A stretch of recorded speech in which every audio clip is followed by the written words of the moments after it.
आऊज़ु बिल्लाहि मिनश्शैतानिर्रजीम बिस्मिल्लाहिर्रहमानिर्रहीम। ज़ैब ज़ेबी आपसे मुखातिब हूँ ओशियन न्यूज़ पर।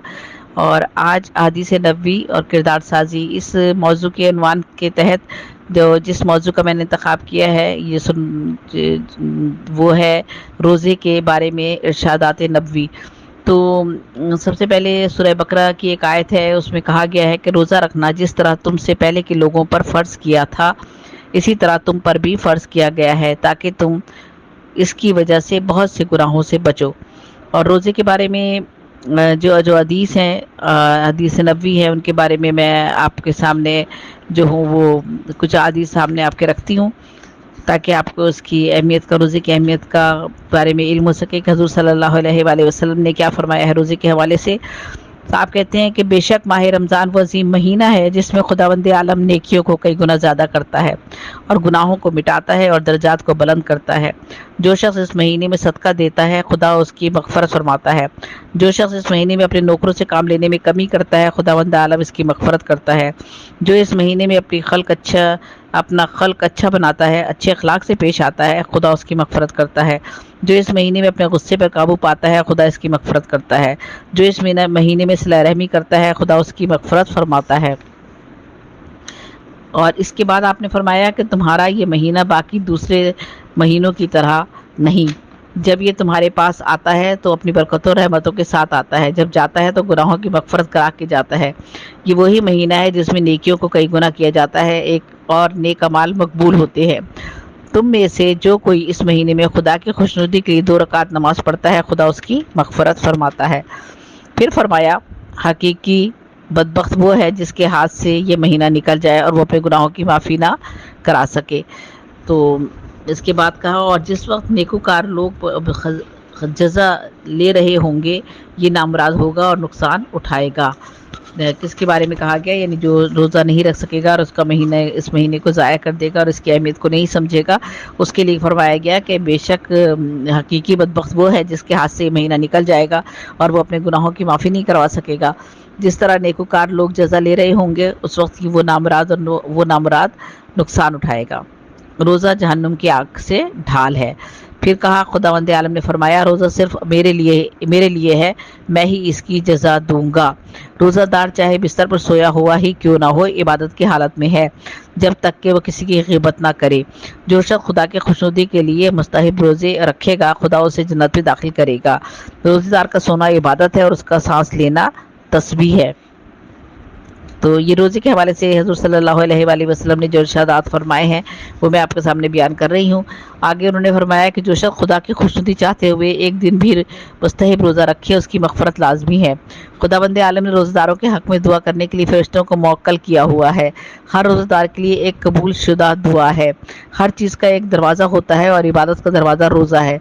किसी रोज़ेदार के सामने कुछ लोग खाना खा रहे हों तो उसके तमाम आज़ा तस्बीह कहते हैं और फ़रिश्ते उसके लिए रहमत तलब करते हैं जो उसकी मग़फ़रत का बाइस होती है।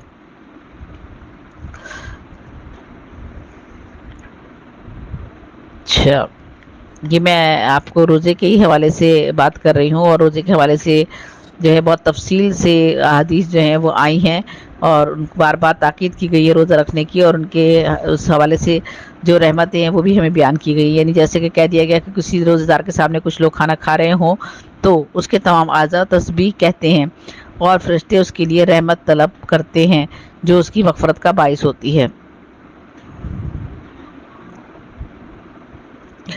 सहर खाकर रोज़ा रखने में मदद दो और दोपहर में कैलूला करके रात को जागने में मदद दो। और फिर कहा गया कि रोज़ेदार के लिए 2 खुशियाँ हैं, एक अफ्तार करते वक्त, दूसरी उस दिन जब खुदा से वो मुलाकात करेगा। जन्नत में एक दरवाज़ा है जिसे रियान कहा जाता है जिससे रोज़ादारों के अलावा और कोई दाखिल नहीं हो सकेगा। कोई मोमिन ऐसा नहीं जो खुदा की खातिर माह रमज़ान का रोज़ा रखे, खुदावंद आलम इसे इन 7 सिफात से ना नवाजे।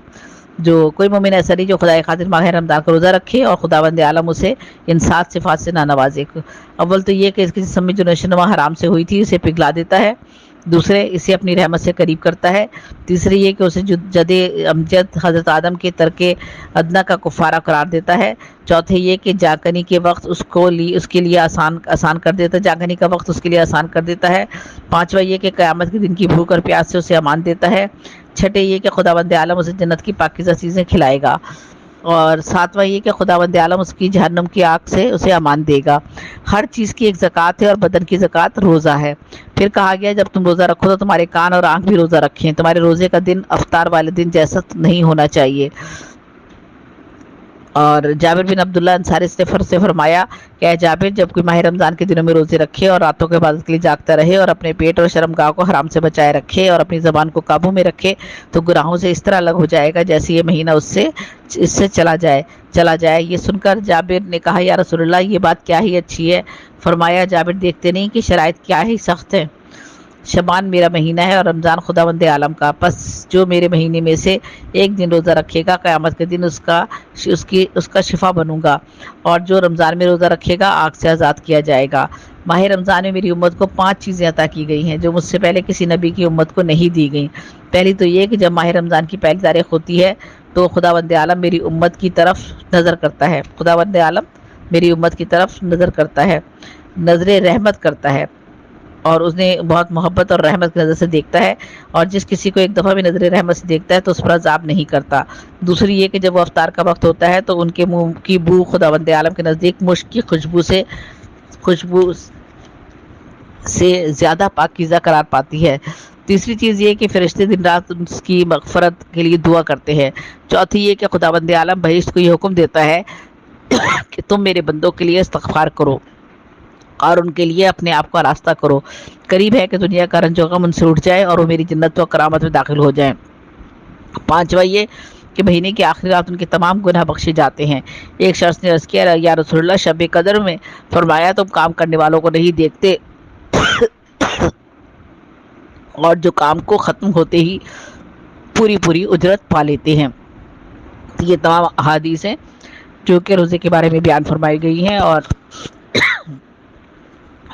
حضور صلی اللہ علیہ وآلہ وسلم نے بار بار روزہ رکھنے کی تاکید کی ہے۔